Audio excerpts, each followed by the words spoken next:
El libro, H. P. Lovecraft. Mis recuerdos son muy confusos. Dudo incluso cuál fue el principio, porque a veces tengo visiones sobrecogedoras de los años que se extienden detrás de mí, mientras que otras veces parece como si el momento presente fuese un punto aislado en una infinitud informe y gris. Ni siquiera estoy seguro de cómo transmitir este mensaje. Aunque sé que estoy hablando, tengo la vaga impresión de que hará falta una extraña y quizá terrible mediación que lleve lo que digo a los puntos en que deseo que me escuchen. Mi identidad, también, es desconcertantemente brumosa. Me parece que he sufrido un tremendo shock que quizás sea monstruosa consecuencia de los ciclos de mi experiencia única e increíble. Estos ciclos de experiencia derivan, por supuesto, de ese libro roído por la carcoma. Recuerdo cuando lo encontré en una casa sombría, cerca del río negro y oleaginoso, siempre cubierto de remolinos de brumas. Era una casa muy vieja, y los estantes, altos hasta el techo y llenos de volúmenes carcomidos, se extendían interminablemente hacia las partes de atrás, por los cuartos y habitaciones sin ventanas. Había además grandes e informes montones de libros en el suelo y en toscos cajones, y fue en uno de esos montones, donde lo encontré. No sabía su título, ya que le faltaban las primeras páginas, pero cayó abierto por el final, y su visión hizo que me vacilaran los sentidos. Había una fórmula, una especie de lista de cosas que hacer y que decir, que reconocí como algo negro y prohibido, como algo que yo había leído antes en furtivos párrafos, con una mezcla de repugnancia y fascinación, escrito por antiguos estudiosos de extraños y antiguos secretos del universo en cuyos deteriorados textos me enfrascaba con entusiasmo. Era la clave, la guía, para ciertos accesos y transiciones sobre la que los místicos han soñado y hablado con temor desde que la humanidad era joven, y que conducía a libertades y descubrimientos situados más allá de las tres dimensiones y de los reinos de la vida y la materia que conocemos.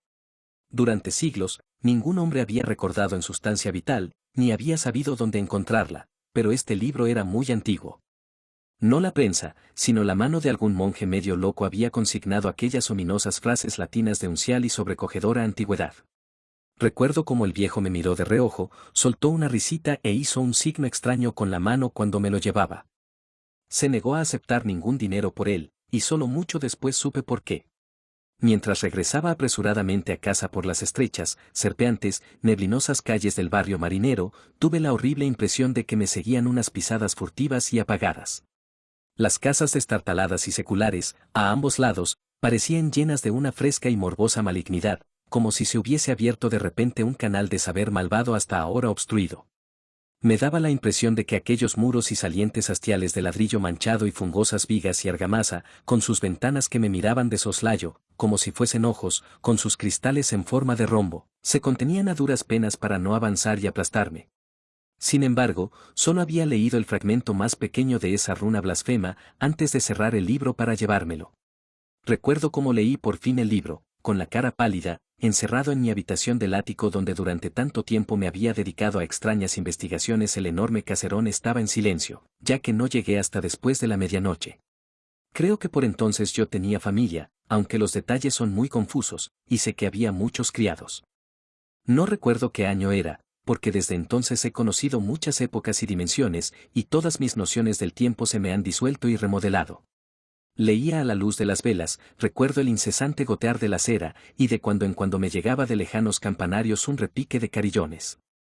Creo que escuchaba aquellos carillones con especial interés, como si temiese oír alguna nota ajena y remota entre los tañidos. Entonces sonó el primer ruido de arañazos y manoteos en la ventana de la buhardilla que se asomaba por encima de los tejados de la ciudad.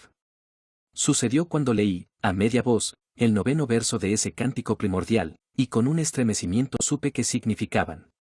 Porque aquel que cruza las puertas adquiere para siempre una sombra, y ya no vuelve a estar solo jamás. Yo había pronunciado la invocación, y el libro era efectivamente lo que yo había sospechado. Esa noche traspuse la entrada a un vértice de tiempos y visiones distorsionados, y cuando la mañana se encontró en la habitación del ático, vi en las paredes y los estantes y los muebles lo que jamás había visto antes. Ya no pude volver a encontrar el mundo como lo había conocido. Mezclado con el presente veía siempre algo del pasado y del futuro, y los objetos en otro tiempo familiares parecían extraños en la nueva perspectiva que captaba mi visión ampliada. Desde entonces he andado envuelto en un sueño fantástico de formas desconocidas y semiconocidas, y cada vez que cruzaba una nueva entrada, menos claramente reconocía las cosas de la reducida esfera a la que durante tanto tiempo había estado anclado. Lo que yo percibía a mi alrededor no lo veía nadie, y me volví doblemente taciturno y distante, por temor a que me creyesen loco. Los perros tenían miedo de mí, porque sentían la sombra exterior que jamás se apartaba de mi lado. Pero me sumergí más aún en la lectura de libros y pergaminos ocultos y olvidados, a los que me guiaba mi nueva visión, y crucé nuevos umbrales de espacio y de formas de vida en mi trayectoria hacia el corazón del cosmos desconocido. Recuerdo la noche en que hice 5 círculos concéntricos de fuego en el suelo, y me encerré en su interior, entonando esa monstruosa letanía que el mensajero de Tartana había traído. Las paredes se disolvieron, y un viento negro me arrebató, arrastrándome a través de abismos grises e insondables con pináculos de montañas desconocidas, a millas por debajo de mí. Poco después sobrevino una completa negrura, luego, la luz de minadas de estrellas compusieron extrañas y desconocidas constelaciones. Finalmente, vi una llanura iluminada por un resplandor verde, muy por debajo de mí, y distinguí en ella las retorcidas torres de una ciudad cuyas construcciones jamás había visto, ni leído, ni soñado yo. Y al acercarme flotando a aquella ciudad, vi en un espacio abierto un gran edificio de piedra, y me invadió un miedo espantoso. Grité y me delaté, y tras un desvanecimiento, desperté otra vez en mi habitación del ático, tendido en medio de los 5 círculos fosforescentes del suelo.